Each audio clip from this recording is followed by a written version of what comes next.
Hello members and patrons, welcome back to part 6 of the Free Folks painting. Today we're looking at Tormund, Giant's Bane, and the Trappers. Now the reason why I put these two together is because Tormund, Giant's Bane was actually the attachment I included with the Trappers to give them a bonus. He adds on a little bit to the team here of Trappers. You can choose any kind of attachment or a hero to add to your units. You have to replace one of the models with it, so I decided to put Tormund here and paint him up with some speed paints on top of the zenithal highlight. And what we're doing is we're going to be using some different speed paints on, well, the same speed paint on the different models. So there's 3 versions of the Trappers in this unit. You get 4 of each, but I removed one of the ones with the bow and arrow to put Tormund in instead. And Ashen Stone is the first thing we did by doing all this on the fur. You might have seen a short of how to create realistic fur. I wanted this to be like a winter style fur. It was supposed to be like this on the clothing as well, but it was kind of hard what I wanted to do. Anyways, it was a little complicated. So anyways, I come in with a dry brush of Great Hall Gray on what I just put the Ashen Stone on. The Ashen Stone did a good job getting into the nooks and crannies, and this is just going to make the furs pop even more. Even on the little areas like this, I'm just using one of the medium dry brushes from the Army Painter, one of the original dry brushes that they had, not the new Masterclass ones. It does a good job when you're using it like sideways or up and down, and for little areas I find, and a little bit, because I find the paint gets absorbed in the bristles like way up high, and as soon as you start removing some of the paint, it's already gone pretty much. Like you don't have to put too much on it. I'm using Crusader skin here on Tormund here to make his skin a little bit darker.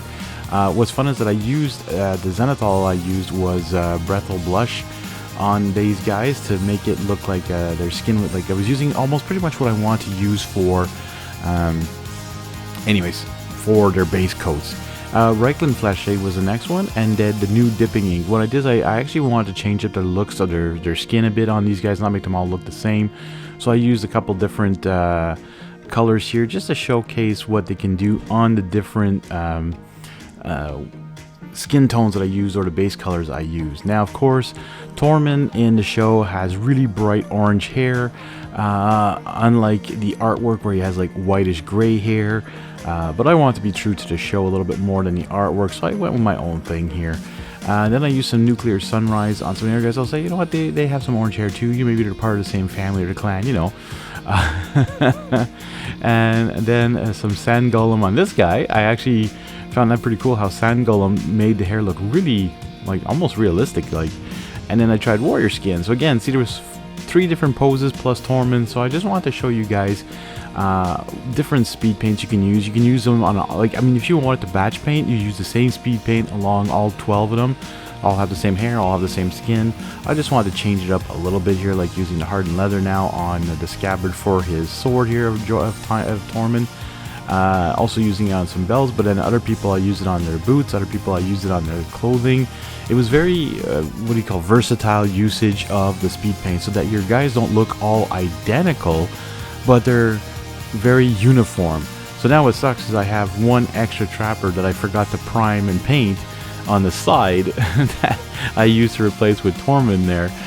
So now I gotta go back and I'll have to watch this again and see what I use, or just maybe do it completely different or whatever, and try and do as much as I can. But I should have primed him as well and zenithal highlighted him and painted him at the same time to have him uniform with this unit, because if you don't put an attachment to it, you just use the basic unit, well, now I'm gonna have one that's not painted in there, so it's gonna look a little ridiculous.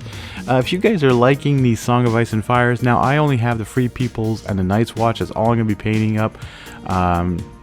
If you guys like these videos, I'm hoping to get more members at some point. But thank you again for being a member or a patron. Very much appreciated. I love the fact that you guys are supporting my crazy hobby and also helping my channel grow a bit more. I'm still using the hardened leather here, going around. Like I said, some people had boots, some people had straps, some of it's the clothing I did. It just wanted to do a variety of stuff, and here I come with the aged hide, using this on some of the clothing that Tormund is wearing. And if I'm not mistaken, I'm going to also go through some of the models and use this at different spots again to just use variety, right? You don't always want to have all your units look identical. Kind of be boring on the table, in my opinion.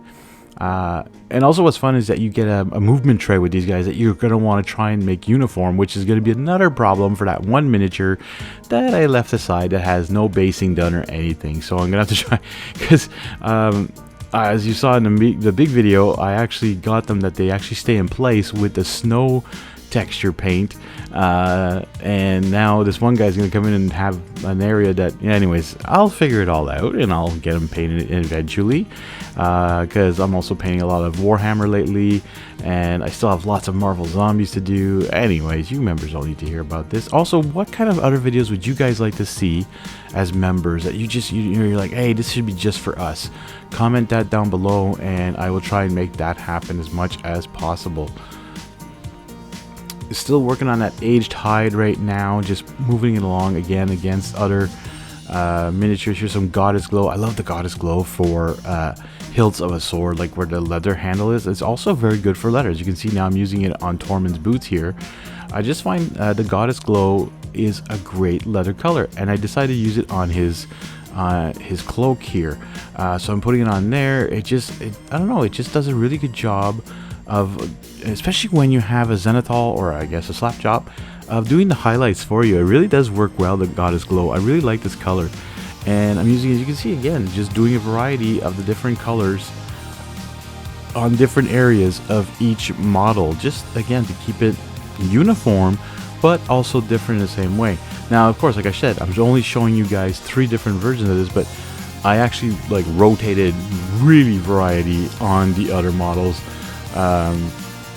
Went and switched everything up pretty much. You know, if this model here, like this version of the model, had the goddess glow in the pants here, maybe another one was just on the boots or the straps. Really change it up, make it really look different, but again, uniform as a unit here in the game. So again, you know, you create your army with these units, their attachments, that gives them an extra bonus to them. If you don't have the actual attachment, you could put it like in your army list building and just tell the player you're playing as, well, this guy here, even though he's at the front, he looks the same as the other ones. Or if you have a proxy or whatever, you can use another unit from another model from another unit and say he's my attachment. I mean, don't go crazy. If you're not in real tournaments and if you're not playing professionally, you're just playing against some friends, using a model from another unit would easily work for an attachment. But if you like painting the actual models, then, you know, that is a totally different story. And my point is not to have like 15 trappers on the table either. Some people come in like, oh, well, I bought 4 trapper sets, so I'm going to use them all, and that's what my army list is. That's kind of boring, but it's a way of doing it. I love to have different models showing up on the table and having fun with that. Anyways, we're finishing off here with the polished silver. I want to thank you guys for watching, and we'll see you in the next episode.